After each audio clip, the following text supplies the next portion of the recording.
Magandang araw ng Sabado po mga bayang karerista. Magbibigay na po tayo ng tip, giat impormasyon para sa araw na to, July 27, 2024. Tara!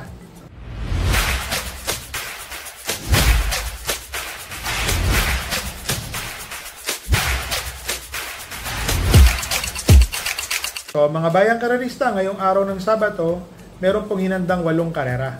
So pakita ko lang po ang kopya.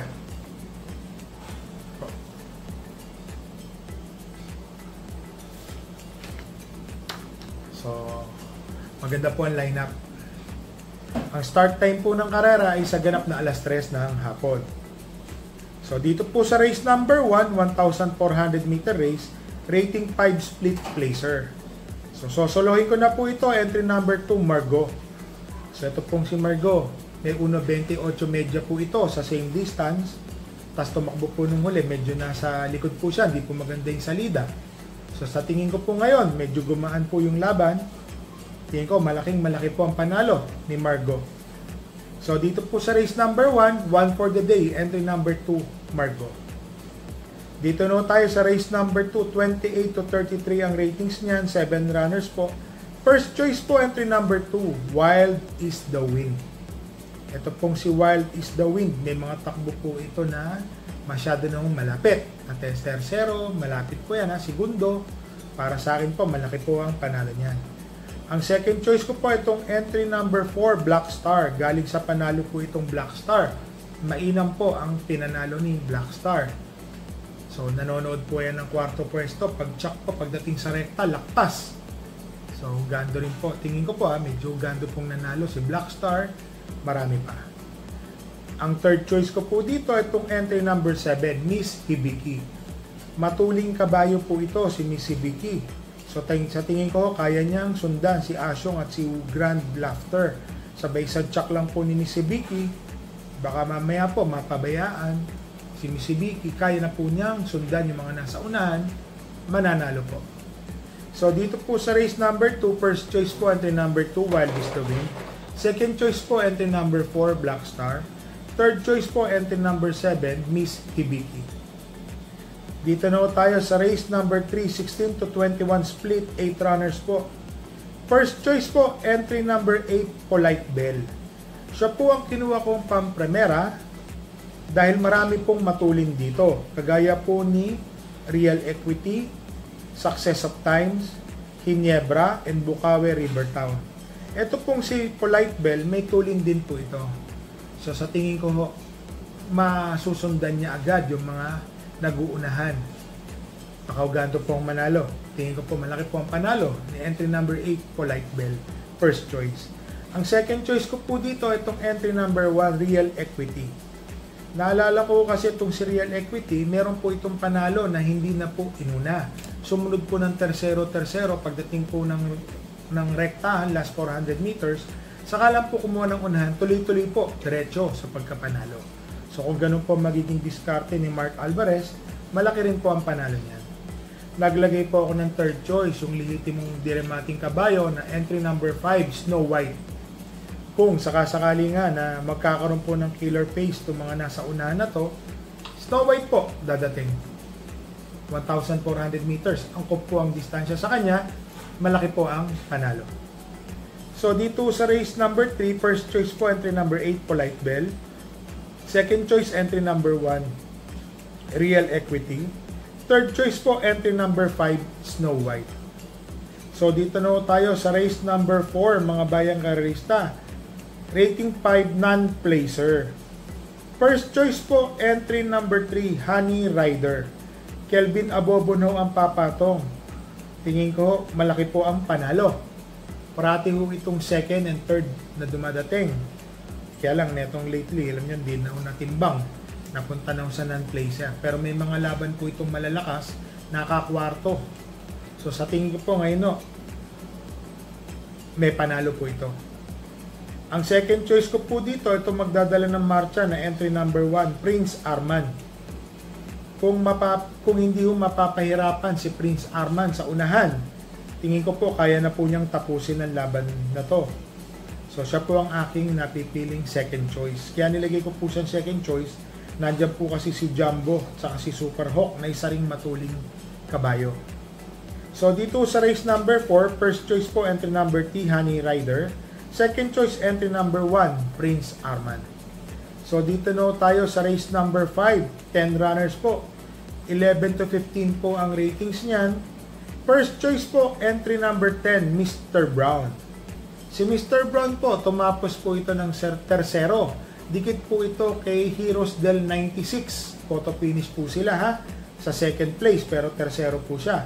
Siya po ang napipili ko pong maging first choice. Pati Dilemma po ang sasakay, nasa labas. So tingin ko maganda po ang itatakbo nito under the rider of Pati Dilemma. Ang second choice ko po dito, may pagkadihado. Itong entry number 6 na si Electrify. Titignan po natin si Electrify sa mga takbo. Magandang dihado po ito. Tingin ko po malaki po ang panalo ni Electrify. Ang third choice ko po itong entry number 7 na si Heavyweight. Itong si Heavyweight, mga bayang karerista, meron po itong 1.27 medya sa distansyang 1,400 meters. Kung maulit lang po niya yun, tingin ko po maganda po ang tatakbo niyan. Mauulit at maulit po yung tempo na yun, malaki po ang panalo niyan. So dito po sa race number 5, first choice po entry number 10, Mr. Brown. Second choice entry number 6, Electrify. Third choice po entry number 7, Heavyweight. Meron po akong kursunada dito na tingin ko baka siya ho ang magdala ng matcha. Ito pong entry number 4, Lucky Julian. Rating 13 na rin po ito. Tingin ko ho, malaki po ang panalo ha. Sama po natin pag may sobra po tayo. So dito na tayo sa race number 6, 1,400 meter race, 6 to 10 ratings po ito ha. Split, 9 runners po. First choice po, entry number 5, Lucky Nono. JB Hernandez po ang papatong. Tingin ko po malaki po ang panalo ni Lucky Nono. Lalo na si Uno ang papatong dyan. Para sa akin po, sama po natin, malaki po ang panalo niya. First choice ko. Ang second choice ko po dito, itong entry number 8, Crown Jewel.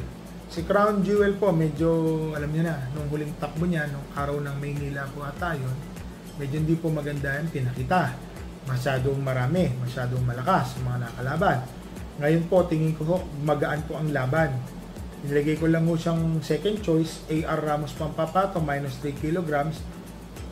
Kaya ko siya nilagay na second choice kasi Lucky Nono is Lucky Nono.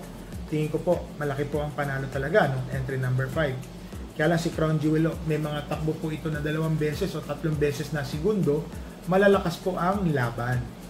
So, siya po ang aking second choice. May pandihado po ako dito. Itong entry number 3 na si Smarty Jazz. Sama po natin si Smarty Jazz, mga bayang karerista. Medyo lumalapit na po yung mga takbo nito. Alam niya na, pwede na ho siya isama. So dito na ho tayo sa race number 6. First choice po, entry number 5, Lucky Nono. Second choice, entry number 8, Crown Jewel. Third choice po, entry number 3, Smarty Jazz. Dito na ho tayo sa race number 7, mga bayang karerista. Rating 22 to 27, split 11 runners. So, first choice po yung galing sa panalong entry number 2 na si Warhammer. Mainam po ang pagkakapanalo ni Warhammer nung nakaraan. So sa tingin ko po, malaki rin po ang panalo ngayon. So kada galaw po nila, galaw din po ni Warhammer, sama ng sama si Kabayo, nanalo po ng may isang katawan pa ang distansya sa umahabol. Siya po ang aking first choice. Ang second choice ko po dito, itong entry number 3, Papa Mamaw. So ito na po siguro magdadala ng bandera dito. Wag lang po mapahirapan ng gusto. Ang rider po ni Papa Mamaw ay si Jeffrey Tagulaw Sarate. Alam naman natin si Jeff Sarate, pag diboka ang kabayo, maganda mag-rate. So para sa akin po, may panalo po yan. Second choice, entry number 3, Papa Mamaw. Ito, may kabayo po tayo, nilagay ko pong third choice, Hills Magic. So testing po, sama ho natin. Konti lang, ang taya. Sama po natin sa mga exotics. So, alam nyo na, pinapatesting ko na po yan kasi rating 25. Kung sakaling meron pa si kabayo, makikita po natin dyan. So, labas po yan. Sana po makachamba, Hills Magic, kabayo po natin yan. So, dito na tayo sa race number 7. First choice po, entry number 2, Warhammer. Second choice, entry number 3, Papa Mamaw. Third choice po, entry number 4, Hills Magic. So dito na tayo sa last race po, race number 8, 12 runners, 1,400 meters. 6 to 10 split ang ratings niyan. First choice po, entry number 7, Balibel. Itong Balibel po, mga bayang karerista, na pagmamasdan ko po itong kilos. Medyo mukhang mainam po ito. Malaking kabayo, magandang kabayo. So, ilan po masasabi ko, ha? Sama po natin yan. Magandang dihado po yan. First choice ko. Ang second choice ko po dito, kabayo po ni Boss Ryan Ponce, Step Bell. Itong si Step Bell, mga bayang karerista, deremating kabayo.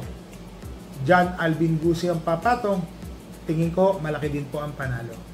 Ang third choice ko po dito, itong entry number 12, Watch Bell. CB Garganta. Nung nakaraan mo kasi, tinitignan ko po yan, number 4. Medyo hindi po maganda yung naging lundag niya. Sabay lumalapit. Nakita ko, medyo malapit na eh. Mukhang naghihintay. Alam niyo na po kung ibig natin sabihin. Pwede ho natin isama yan. So, dito po sa race number 8, first choice po, entry number 7, Balibel. Second choice po, entry number 5, Step Bell. Third choice po, entry number 12, Watch Bell. Coincidence po, lahat ng tip ko, puro may bell itong last race. So, mga bayang karerista, mag-shoutout lang po tayo kay Mr. Ross Cabinta, Jomar Martin ng Tundo, Boss Archie Claridad ng Senate Store. Happy birthday kay Love Joy Baldos from Pagawad Kleng Baldos. Ron 81, Bet 81, shoutout po sa inyo. Happy birthday sa July 28 kay Hamias Jamelo. Advance happy birthday po ha. Saka po, shoutout din po sa De Los Reyes family ng Caloocan. Kamag-anak yan, shoutout sa inyo. Kay John Paulo Salayog, shoutout din po sa inyo. So mga bayang karerista, medyo talagang ang baha, hindi pa ho, nawawala. So dito po sa lugar namin, walang matayan. Inabot ata yung OTB na dito sa MacArthur Highway. So mga bayang karerista ha, dala lang po tayo ng payong. Di ko lang po ma-advise na magdala ng bota kasi malalim yung baha, lakpas bewang. So dala tayo ng payong at tubig na mainom. Ingat na lang po tayo, baka ho madulas tayo habang nangangarera. So happy racing po and stay safe po sa inyo lahat.